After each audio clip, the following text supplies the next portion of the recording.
Hello, everybody. Jackson here with the Well Squad. Today we'll be talking about the stock market lately, just because we got denied, right? That's what we're seeing right here is we got denied. Essentially, this trend line that we've been following for, um, a while now, we're basically 9 months. Uh, it acted as a resistance line, thus bringing the market back down. Now, this with the 200-day moving average, we're looking at the 1 year timeline, did not help as well, which shot us even harder or further back down than just the trend line itself, right? That doesn't help. So we're trying to get over this very important um, moving average, and we did not. Well, when the index as a whole moves down, right? We're looking at the SPY, the S&P 500 stock market index. When that shoots down, it's because other stocks are going down, right? It's the stocks move first, the index moves as a result. It's not the index moves and the stocks move. It's because the index holds the stocks, right? It only makes sense.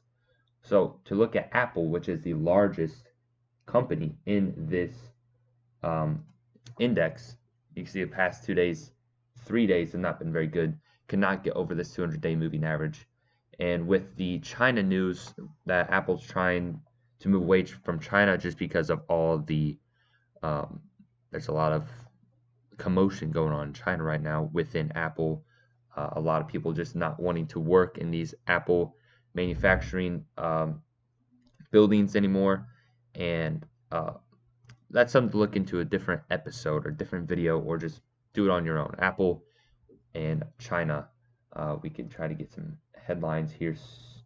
Uh, let's see here.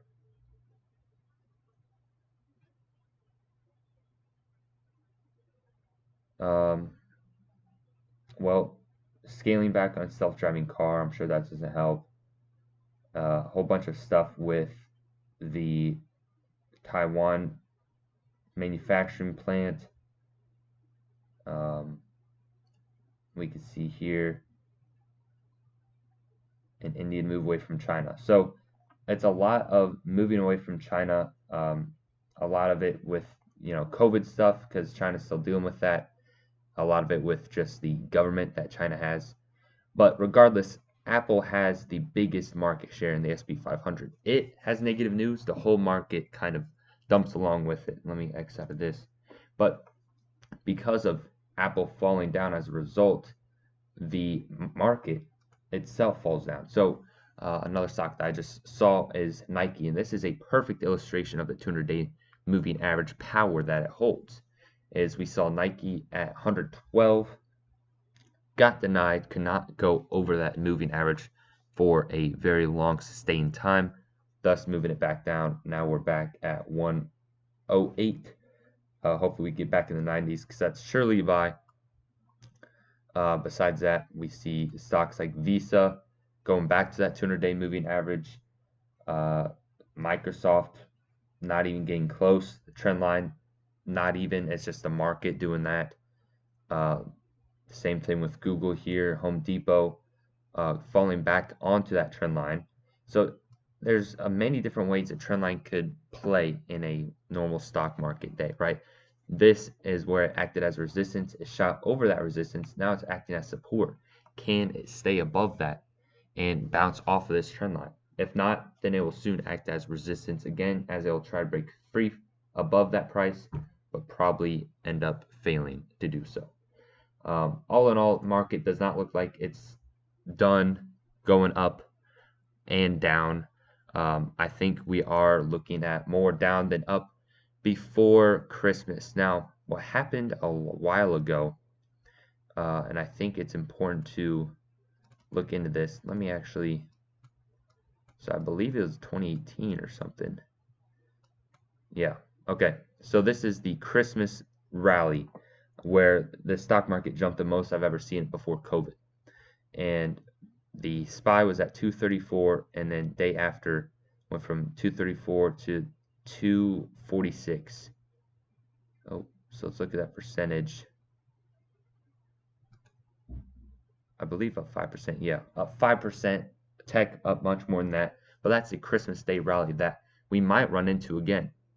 And it's so weird looking at this because I vividly remember just charting this out.